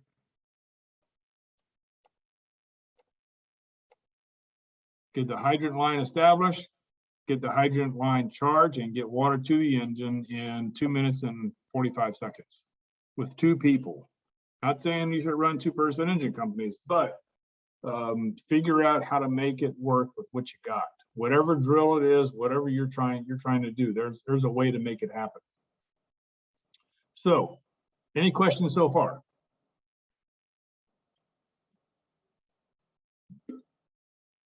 So, what if the balcony that's on fire is here? And it's one of these balconies. Can't drive an engine back there. What if it's one of these balconies? What if it's one of these balconies? Can't drive an engine back there. What are you going to do? You got to get back there. If one of these balconies is on fire, you got to get back there with a significant amount of water, but without people normally will say, well, I'll take a ground monitor back there. Well, how long is it going to get you to take to get you to set up a ground There's a lot of times, there's a lot of the blitz fires. There's the Elkhart makes a ram. Those work pretty good in these instances, but you got to get a line back there pretty quick, and you don't have a lot of people to do it. And you got to get a lot of water on this fire. So you're going to have to stretch a 2.5-inch line or 225 or whatever you got around the side of the building to get water back here. Can you do that? Can you have a single firefighter stretch a 2.5-inch line and operate it around the back by themselves? And I'm not talking about taking the time to charge it, loop it, put it underneath the line, sit down on it, and flow it like we were all taught in Firefighter 1. That takes time. We don't have time in this instance because it's already taking you additional time to stretch that line around the back. The whole time you're doing that, the fire is extending up the exterior and trying to get into the attic. So can you do a 2.5-inch attack with one firefighter? In the past, and I worked out of the academy for several years, and this was a fairly recent picture of an academy class. This is how in the past we always taught people to operate a 2.5-inch line. You got to web yourself down, you got to dog pile this thing with a bunch of people. It's too hard to operate, but take a look at the nozzle that they're operating on this line. That's a 100 PSI automatic nozzle. Yes, they're going to get their butt kicked. There's a lot of pressure on that line. So how do we bring the pressure down so we can reduce the amount of people and the effort that's needed to operate this line? Put a smoothbore nozzle on it. Bring it down. Or one of the 50 PSI fog nozzles. Those work too. Straight stream, as long as it's a 50 PSI nozzle. Here's a great example of a single firefighter, 2.5-inch offensive blitz attack. This is a video from Brian Brush. You can see here, that's a lot of fire. It's a lot of fire on arrival of the first engine. Why couldn't they deck gun this thing? Take a look, maybe they couldn't get the engine in the right position. There's these trees that are in the way. So the best option here is to get this 2.5-inch closer and get water flowing on it with a single firefighter. So take a look at how much fire he's able to extinguish with one person. And that's one firefighter with a 2.5-inch line with an 1.125 tip, flowing 260 gallons per minute for 30 seconds. And he only uses a total of 130 gallons of water. So in a 500-gallon tank, you still got plenty of water left. So you can see here how much fire he's got. He flows for 30 seconds, doesn't put all the fire out, but makes a huge impact on the fire and makes this fire more manageable for them now. And if you take a look, once he shuts the line down, there you can see his officer bringing the rest of the line up. They go interior at that point, go upstairs. So we're not talking about just defensive on the outside and staying outside. We make the fire more manageable, and then we go inside and get it and finish it off. So that's a lot of fire that one firefighter is able to extinguish. One person operating a line, you guys know there's lots of techniques that people are working with these days to show how easy it actually is to operate a 2.5-inch line by yourself if you need to. This was a guy that was on my crew down in South Omaha. He's not a big guy, but he's flowing 300 gallons per minute from a smoothbore with an 1 3/16 tip. And the way he's doing it, you see just with basically one hand, because this arm is on his knee, is he's just pinning the line down to the ground. So all of the nozzle pressure is going down into the ground. Other techniques that are out there, this is one here where the nozzle pressure, again, 300 gallons per minute from an 1 3/16 tip. Nozzle pressure is going down, nozzle, hand, arm, elbow, knee, leg, down into the ground. So there's lots of different, people are teaching a lot of different techniques out there to operate a 2.5-inch line. So it is possible where you just need to get a line and blitz something, whether it's an attached garage in the front yard, or dragging a 2.5-inch around to hit a balcony fire in an apartment building, or a deck fire on the back of a house. So it's very possible with the staffing that we have these days that we can make this happen. Here's a great example of doing just that on a balcony fire. So So we didn't just do the deck gun experiments with these engines. We also had them come back and do this operation as well. So we had them come back out and we told them, okay, in this instance, you can't deck gun that balcony because you can't pull the engine around there. It's around the back of the apartment building. Again, take a look at the flag here and how much wind we have on this day. And even here, you got lots of reach and penetration with this smoothbore 2.5 inch line. So we told them to come out. You can't pull the engine around the front. You can't deck gun the balcony. So they're going to have to pull a 2.5 inch line around the building and operate on these two balcony fires with a 2.5 inch line. So we had them do that and then advance 1 3/4 inches, do the same operation we did last time, but this time they're going to advance 1 3/4 inches because we only had 1 2.5 on the engine. Advance 1 3/4 inches into the building up to the 3rd floor and do the same operation. So in this case, water was applied to the external fire with the 2.5 in 86 seconds. Got the 1 3/4 inches to the front of the building in 36. Got it up to the 3rd floor in 127 seconds, and got water discharged into the attic, pulling ceiling, taking some time to do that in 151 seconds. So really good time to get that stuff done. And we only had them flow the 2.5 on the outside for, I believe it was 20 seconds. Yeah, 20 full seconds of flowing the 2.5. Can you do this with 1 3/4 inches on the exterior? Yes, and it's worked in some instances, but take a look at looking at this video here. Is 1 3/4 inches going to be able to make this kind of impact on this much fire? Is 1 3/4 inches going to be able to reach the 3rd floor roof line and get enough water up there to get maybe some water in the attic and stop the extension? Maybe, maybe not. I don't want to try. I just have one shot at this. So I want to make sure that I'm flowing enough water with enough reach and penetration that this thing works the first time I try it, because I don't have a second chance. So just make sure, will 1 3/4 inches work? Maybe, but I don't want to maybe. I want to for sure that I know I'm going to be able to flow enough water. So consider the bigger line on these types of incidents. Here's another great example where they pulled up. They didn't deck gun this thing, but they pulled the 2.5 and had plenty of reach and penetration and enough gallons. Takes them a few seconds to make a difference in the fire, but they're not flowing water for minutes. They're flowing water for seconds and making an impact on the fire.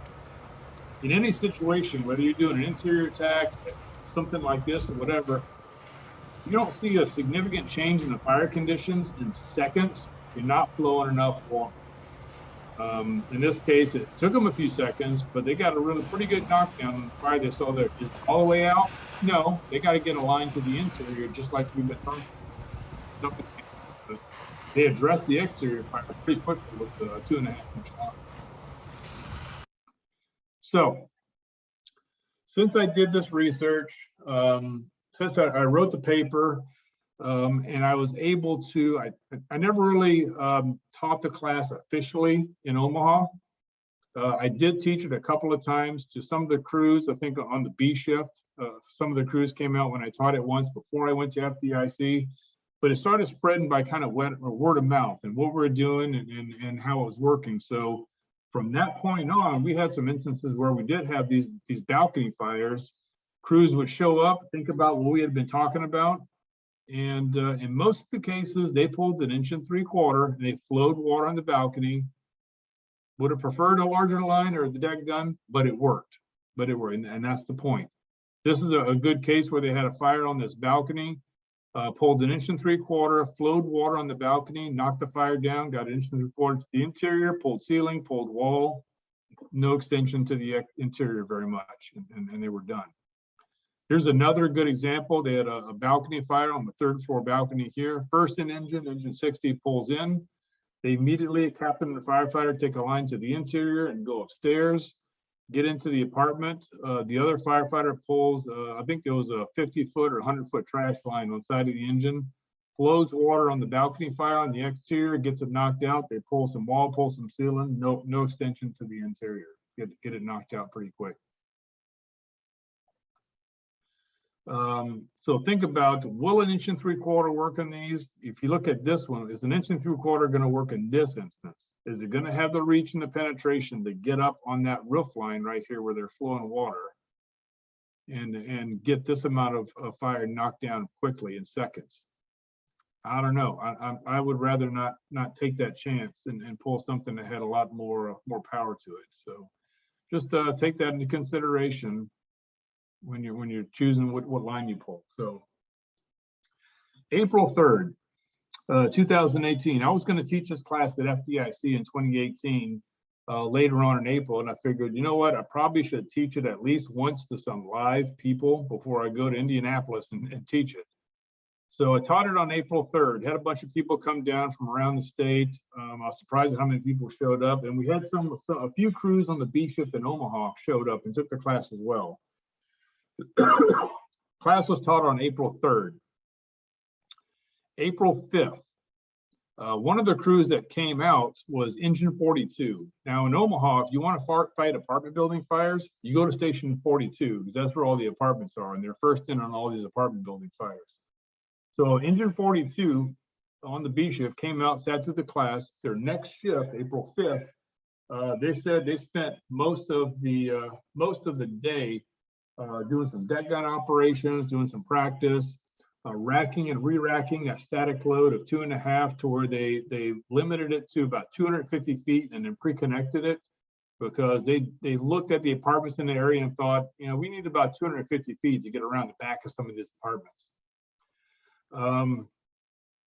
5:30 in the afternoon on April 5th, after they had spent all day kind of doing some practice, they got this fire that they were first in on.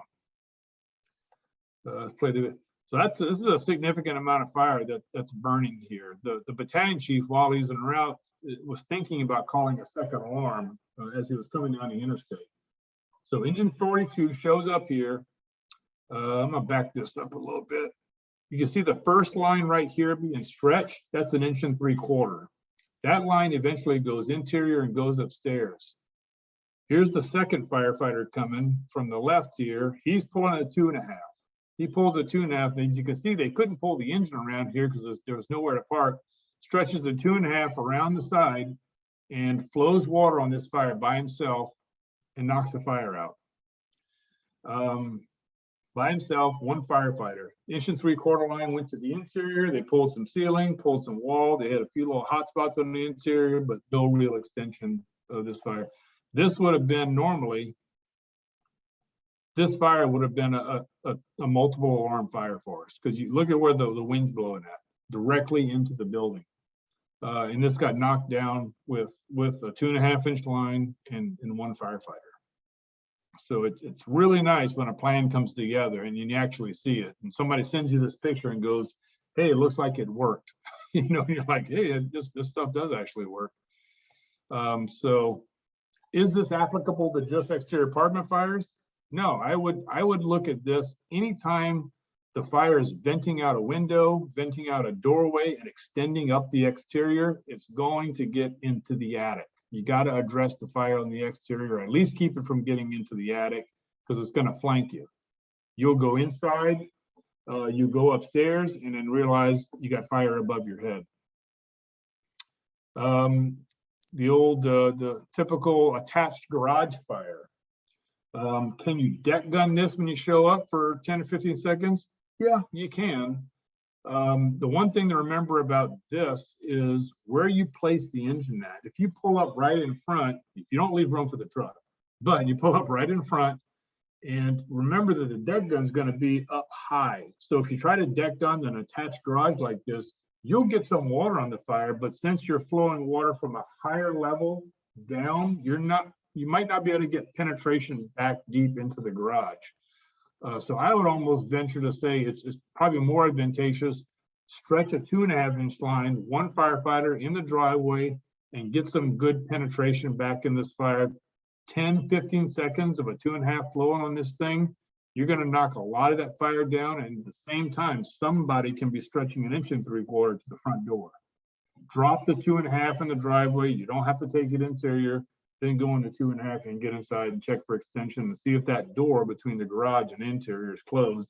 And then get upstairs because this fire is probably going to be in the attic if it's not already up there. So same type of application. Again, this fire here, you might pull up, deck gun the majority of that heavy fire, and then get 1 3/4 to the interior. What about the old Thanksgiving Day back deck frying the turkey fire that we always seem to have in different places? Because the fire is on the rear of the building and this whole deck is going, you can't deck gun it, but you need a lot of water back there to make an impact very quickly in seconds. You can see in the picture on the left, the deck is on fire and it's extending up the exterior of the house. Get a 2.5 to the back of the house with one firefighter, flow a 2.5, 10, 15, 20 seconds on this, knock the majority of this fire down while somebody else is stretching 1 3/4 to the front door. When you're done in the back with the 2.5, drop it, make your way back around to the front, find that guy with the 1 3/4 and go interior. So, but you got to flow water for seconds here, not minutes. So let's go back really quickly and take a look at the crew that went to the roof in this second Hillsborough fire. Is there something else we could have done with them besides put them on the roof to try and cut a trench cut or do a ventilation cut? What else could we do to slow this fire in the attic as it's spreading from the left to the right? So this is something we've thought about. We haven't really tried it. It's something that you can experiment with, play around with it. There was a truck company in Omaha that tried it at a couple of house fires where the fire's in the attic and it worked pretty good. But what if we took a 2.5-inch Bresnan distributor nozzle or cellar nozzle, put it on the end of about 20 feet of 2.5 off the end of the tip of the aerial, and got to the roof, cut an inspection hole or a triangle or something large enough to where you could drop this nozzle down into the attic. That thing will flow 300 to 400 gallons a minute. Maybe you'll slow the fire spread down in the attic. Maybe you'll put a majority of it out. I don't know. It's just an idea, something we can maybe play around with at some time. If you look at the Bresnan nozzle here, the nozzles actually, this is a experiment for basement fires, but the nozzles, the way they're pointed on this thing, actually flow water up. So you can get water on the underside of the roof and the sheeting. That's the fuel in the attic that's burning. There's oxygen up there and there's wood. So maybe you can slow the fire down and give you a better shot at stopping the fire that's spreading through the attic, or maybe knock most of the fire down. I don't know. Here's a better view of what it would look like in a space. So you're just throwing a lot of water. So instead of maybe putting a screw up to cut a hole for ventilation, maybe this is another option we can look at to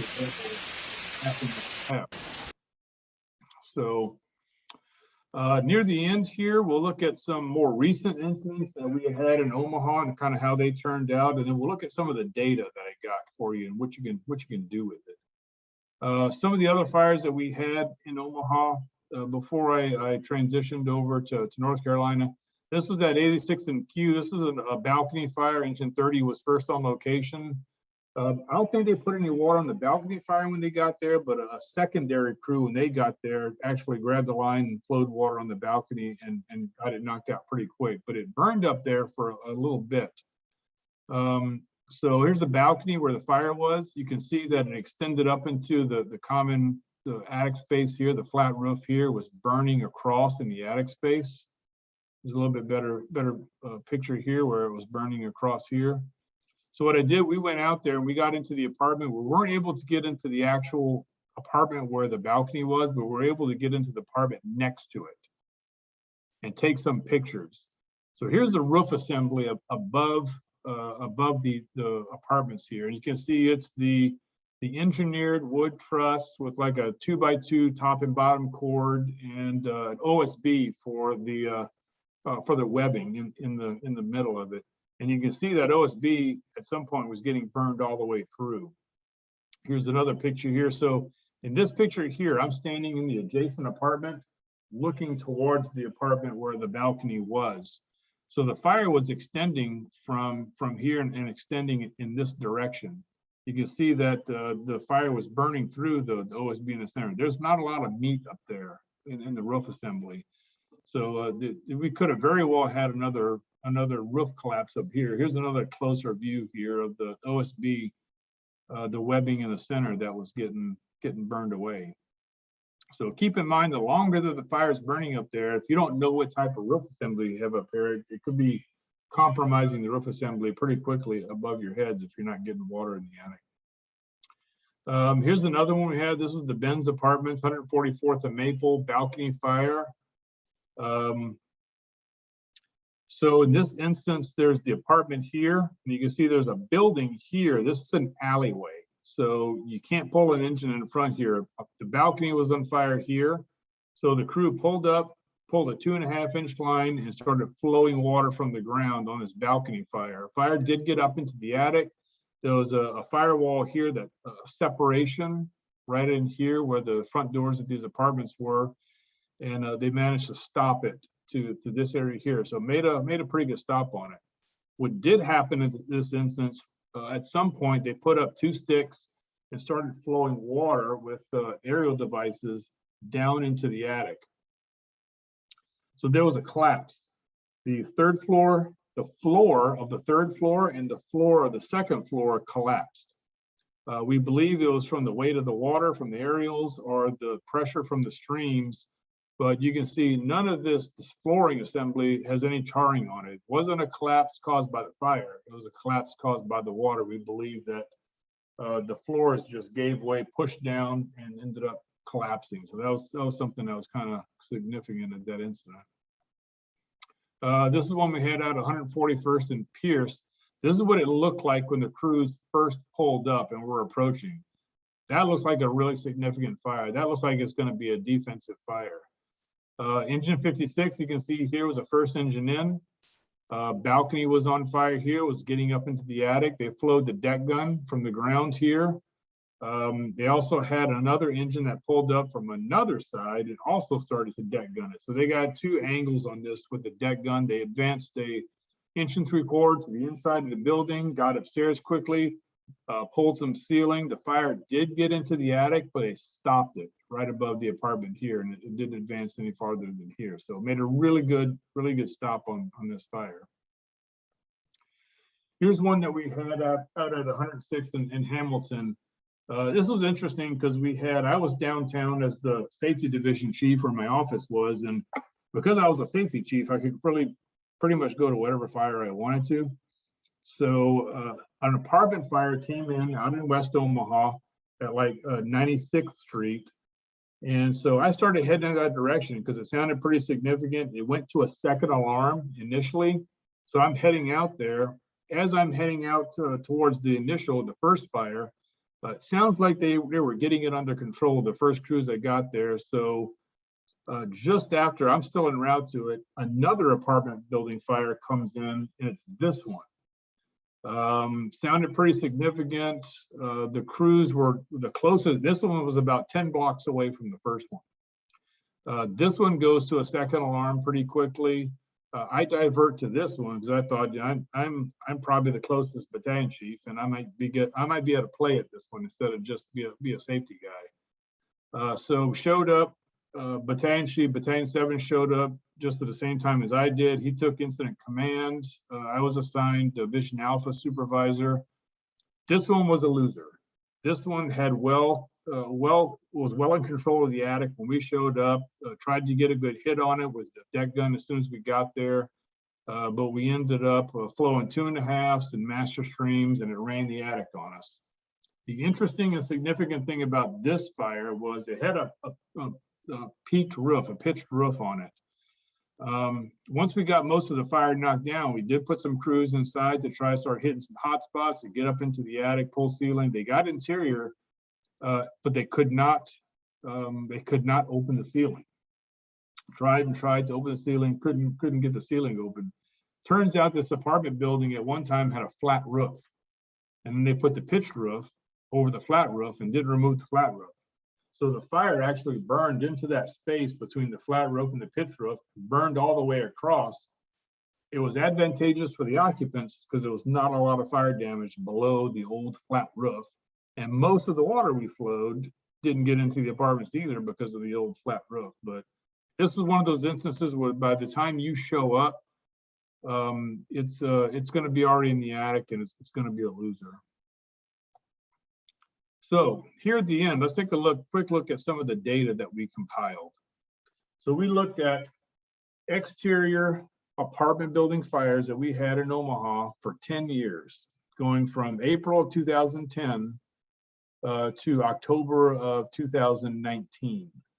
So looking at some of this data, we had, of course, the date, the time, the incident number, the address, and the cause. Not all of these fires went to multiple alarms. You can see the property loss here. Some of them were very insignificant fires. Either they went out on their own, or before we got there, or we got them knocked out pretty fast. But you can see the major ones here. There's $1.3 million, $950,000. Here's two of the Hillsborough fires down here.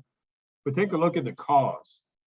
Here's one that was a grill, undetermined, hot ember ash, but most all of these are all cigarettes. And the hot ember ash was probably cigarettes as well. And there's more. All of these, here's another grill, but most all of these are cigarettes. This is over a 10-year period. So out of this 10 years, we had 88 apartment building fires that started on the exterior of the building, typically on a balcony. 83% of them, or 73 of the incidents, were started by a cigarette. 8 were undetermined, 3 were started by grills, and 3 were hot ember or ash. And I would venture to say the 3 hot ember or ash, and probably the majority of the undetermined, were cigarettes as well. It caused over $16 million in property damage, 20 civilian injuries, and 15 firefighter injuries. So you get data like this, what do you do with it? What does this help you do? This is great to look at it and go, wow, you know, we can see what's kind of going on here. But use the data. The data can paint a picture for you. So we took this data, we put it on a heat map. We looked at what was going on here and the story that it was telling us. So you look at this is Omaha here. There's 7 battalions. Battalion 1, 2, 3, 4, 5, 6, and then 7 is out here, is off the map a little bit. 72nd Street in Omaha is generally looked at as the dividing line between East and West Omaha. 72nd Street is here. These fires were happening pretty much all west of 72nd Street. Remember what I said about station engine 42? If you want to fight apartment building fires, you go to 42s. This is where 42 is located, right in here. This is where our fires were occurring at. So we had some in southwest Omaha, but northwest was where our major area was for apartment building fires. A couple out east, but not very much. So this tells a story. This tells us if we want to train crews on these techniques, where do we need to start? We need to start at Battalion 4 and Battalion 7. Then we need to move to Battalion 5 and 6, which is southwest here, if we want to start training people on it. If we want to start talking about where we should focus on community risk reduction, that's where we need to start it at. The other thing this data can do for you is paint a picture to the community. Public education, you can really paint a picture and make a good argument to try to convince the occupants, especially, to not smoke in apartments, to not smoke on balconies. You can approach apartment management owners, apartment building owners, and move for them to ban smoking both inside and outside of the buildings. Of course, everybody says, yeah, that's great, but how are you going to enforce that? That Hillsborough apartment complex where they had the 3 fires in about a year period, after the 3rd fire, they were so sick of having fires that they did this. They banned, the apartment building management banned smoking inside, outside on balconies, and within 25 feet of the building. Everybody said, well, that's great, but how are you going to enforce it? The occupants were so sick of having fires, they started to rat people out. And if they saw people smoking on balconies, they would report them, and they'd end up getting kicked out of the apartment building. Fire codes, use the data to help change the codes. Use the data to help change the ordinances in your community. Push for sprinklers in attics, push for sprinklers in on the balconies. That helps. Not that it's 100%. We talked about the fire that we had where they retrofitted the balconies with sprinklers, and we did have a fire that burned past it. But it's a step in the right direction. It does help, and it probably will help in instances. So, you know, this can help you paint a picture and make an argument to pass local ordinances. And we did have an ordinance in Omaha that banned grills.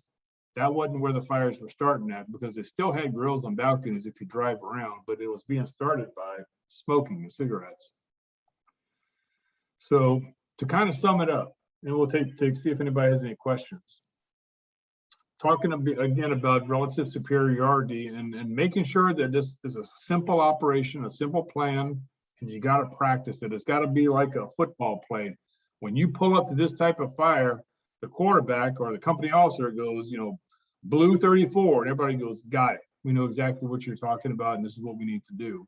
So you got to practice it and realistically rehearse it, and make sure you're doing it with some speed and you understand why you're doing it with purpose. So to kind of summarize what we talked about tonight, that's right about 9 o'clock. You got to be fast. Attack the fire quickly off tank water. I would not slow down and wait to get if you're the first in engine, I would not stop at the hydrant and lay in it. That's going to take you a significant amount of time. I want to get in there as quickly as I can and get water on the fire. There's options. You can stop at the hydrant, wrap the hydrant and just forward lay without doing the connection, and have the second engine catch your water, or actually make the hydrant connection. Whatever you do, you got to get water on the fire quickly. If you can get a water supply established quickly, then do that, but just make sure you're getting water on the fire quickly. Utilize a big line, deck gun, 2.5-inch line. 1 3/4 may work, but you got one shot on this. So make sure you're getting enough gallons on the water and getting the reach and penetration to get water on the fire. Get to the top floor as quickly as you can. Get a line to the interior, get to the top floor, get as close to the area where that external fire is, pull ceiling right there and look for fire in the attic. That's where it's going to be. If you're that first arriving crew and you're the first arriving engine, concentrate on the fire, concentrate on the extension. Don't stop to search, evacuate, or do any other stuff. Somebody behind you can do that stuff. You got to focus on the fire, because that's where the importance is there. You're going to save more lives in the long run by stopping the fire in these instances. So keep in mind, the fire may or may not already be in the attic. If it does have control of the attic, it's probably going to end up being a loser. And like we always say, make sure you're calling additional resources early. If you know you're going to an apartment building and you see the orange glow in the sky, or you see the column of smoke, call for more resources. I'd rather have them and not need them than need them and not have them. Call mutual aid. Make sure you have automatic aid if you need it. Here we have an automatic aid agreement with New Hanover County, which is across the Cape Fear River. They send us an engine to every structure fire, just so we can show up with enough people to make sure we got enough to handle what we got going on. So call for help early. That's all I got for you guys. So let's, you guys have any questions, comments, ideas, suggestions, stuff that you've done? Maybe I know you guys got an SOP. Is there something that maybe you did that's maybe a little bit better or a little more efficient? I'd be interested in hearing those.